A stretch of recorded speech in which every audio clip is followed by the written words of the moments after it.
ঠিক আছে বল। দেখুন, ধাপে ধাপে আমরা চেষ্টা করছি, প্রশাসন, শহরবাসী প্রত্যেকের সহযোগিতা নিয়ে আমরা এই কাজটা করবার চেষ্টা করছি। অমিত কোথায় রে? আসো তো, বিবেকদা আসো। এক্ষেত্রে আপনারা দেখবেন যে এই সময়কালে ট্রাফিকের একটা উন্নতি অনেক মানুষই বলছেন। আমি আশা রাখি যে ফ্লাইওভার ইত্যাদি এগুলো কমপ্লিট হয়ে গেলে শিলিগুড়ি শহরের দীর্ঘদিনের যে সমস্যা, ট্রাফিকের সমস্যা, এটা আমরা মানে 100% হয়ে যাবে এটা তো বলাটা ঠিক না, কিন্তু মানুষ মোর দ্যান স্যাটিসফ্যাক্টরি হবে শিলিগুড়ি শহরের ট্রাফিককে নিয়ে। যেরকম এই জায়গাটা দীর্ঘদিন ধরে মেলা ছাড়া, কোনো সময় আগে তো ভলিও খেলতাম এখানে, ওই দিকে আছে। তো এইটাকে যখন ফাঁকা থাকে তখন আমরা ইউটিলাইজ করা, এবং শহরের এখানটা মেলা হলে এই রাস্তাগুলো একদম বন্ধ হয়ে যেত। ফলে এই ক্ষেত্রে বিকল্প, মেলা বন্ধ হয়ে যাক আমি চাইছি না, কিন্তু বিকল্প আমাদেরকে জায়গা দিতে হবে।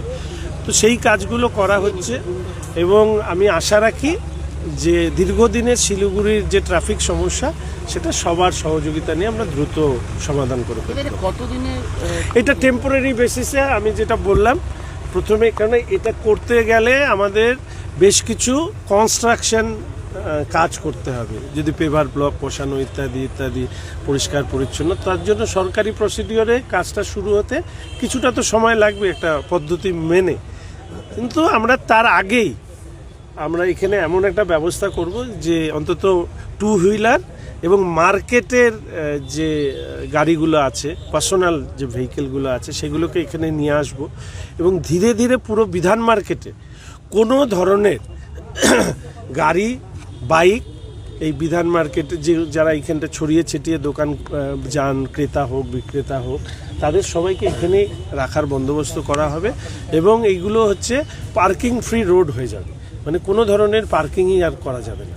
কেননা অল্টারনেটিভ যখন মানুষ চেয়েছিল, অল্টারনেটিভ দেওয়া হয়েছে, নতুন করে আর রাস্তায় পার্কিং করার প্রভিশন রাখা হবে না। কিন্তু তার জন্য তো একটু সময় লাগবে, পরিকল্পনা করে সবার সহযোগিতা নিয়ে করা হবে। সেগুলো যা নিয়ম আছে সেই নিয়মের মধ্যে দিয়েই হবে, এবং আমি আশা রাখি যে এক্ষেত্রে সবার সহযোগিতা পাওয়া যাবে। এমনিতেই তো পার্কিংয়ে ফি নেওয়া হয় রাস্তায় দাঁড় করালে, ফলে এক্ষেত্রেও কি প্রিন্সিপাল ডিসিশন হবে, যারা দায়িত্বে আছেন, অ্যাডমিনিস্ট্রেটর আছেন, কমিশনার সাহেবরা আছেন, তারা এই ব্যাপারে। পুর নিগম থেকে রাস্তার সাইডগুলোতে পার্কিংয়ে টেন্ডার করে ওগুলো দেওয়া হয়, সেগুলো কি আর থাকছে না? মানে পুরোটাই উঠে এখানে আসছে। দেখুন, ধাপে ধাপে এগুলো নিয়ে আমরা কাজ করব। এরকম নয় যে হঠাৎ করে সমস্ত সিস্টেম চেঞ্জ করতে গিয়ে আবার একটা সমস্যা তৈরি না। আমরা ধাপে ধাপে কোন জায়গায় আর পার্কিংয়ের প্রয়োজন নেই সেটাকে চিহ্নিত করে সেই জায়গায় পার্কিংগুলো উঠিয়ে দেব। আবার এক্ষেত্রেও আমি আবার অনুরোধ করছি, পার্কিংয়ের জায়গায় আমরা দেখেছি যে অনেকে ব্যবসা করে, পার্কিংয়ের জন্য নেওয়া আছে কিন্তু ওখানে গাড়ি দাঁড় করিয়ে ব্যবসা করেন। এটাও কিন্তু ভবিষ্যতে আর অনুমতি দেওয়া হবে না। মানে পার্কিং উঠিয়ে নিলাম, এবার এসে কেউ ওখানে দোকান লাগিয়ে দিল, এই জিনিস অনন্তকাল চলতে পারে না। সবাই চান শহর সুন্দর হোক, কিন্তু অনেকের মনে হয় যে শুধু আমারটাকে বাদ দিয়ে আমারটা বসুক আর বাদবাকিটা সুন্দর হোক, এটা তো হবে না।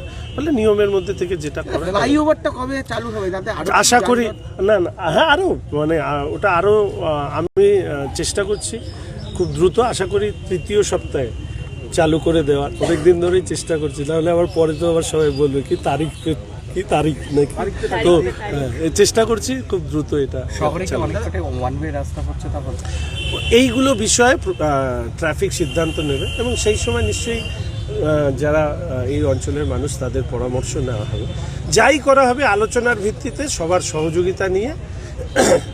100 জনের 100 জনকে তো সন্তুষ্ট করা সম্ভব না, কিন্তু বড় অংশের মানুষের যেটা ভালো সেটাই করা।